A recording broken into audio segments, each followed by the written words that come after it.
Hey everyone, welcome to this demo video on in-memory embedding store and how to use it with the MuleChain custom connector we are building. A side note, join this MuleChain group on LinkedIn where we are going to share more informations around the release, around tutorials, and how you can get started once we make this open source product openly or publicly available on GitHub. So let me now go to Postman where I've prepared 3 requests, and later on we will look into the connector, what we actually have in terms of operation. So you can see three tabs. One is to create a new embedding. The second one is to add information into the embedding. And the third one is about asking a question.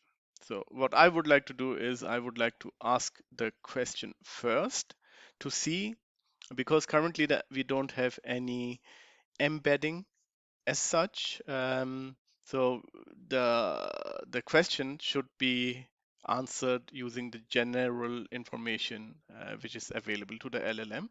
So let's see. Um, Tell me about material mule test zero. So it says material mule test zero is a type of material testing equipment in the mechanical properties of material and so on and so forth.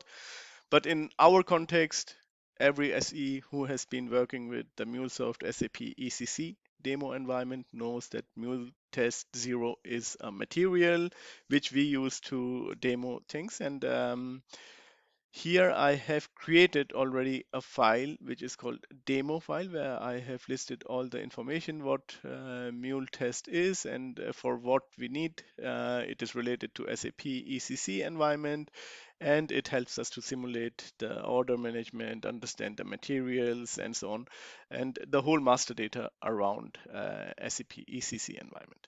And this is what I'm going to ingest into the embedding store.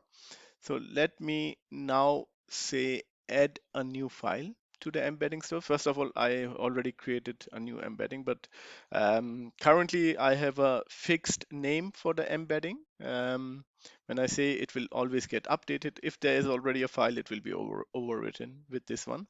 But now I can add the text, the information. So the embedding gets this information, and when I again ask the question, the agent is able to answer it in my context. So let me add this file. So embedding store updated. And now if I ask the same question, it will answer it differently and bring the context to the SAP ECC environment, and that it is a material used by SEs for demonstration purposes and so on and so forth. So that's basically what we enabled recently in the connector.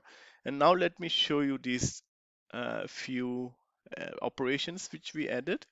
So first of all, we have the new embedding store operation. Um, we have it already here.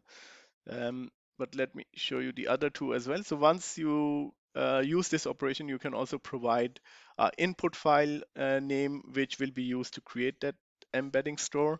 Then I have here add file to embedding store and get info from embedding store.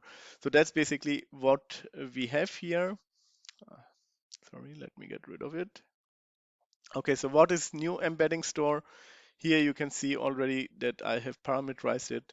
It's an in-memory file which is stored under resources, and the way I've parameterized it, when I deploy this into Cloud Hub, it will be basically still able to save the file locally on that Cloud Hub server.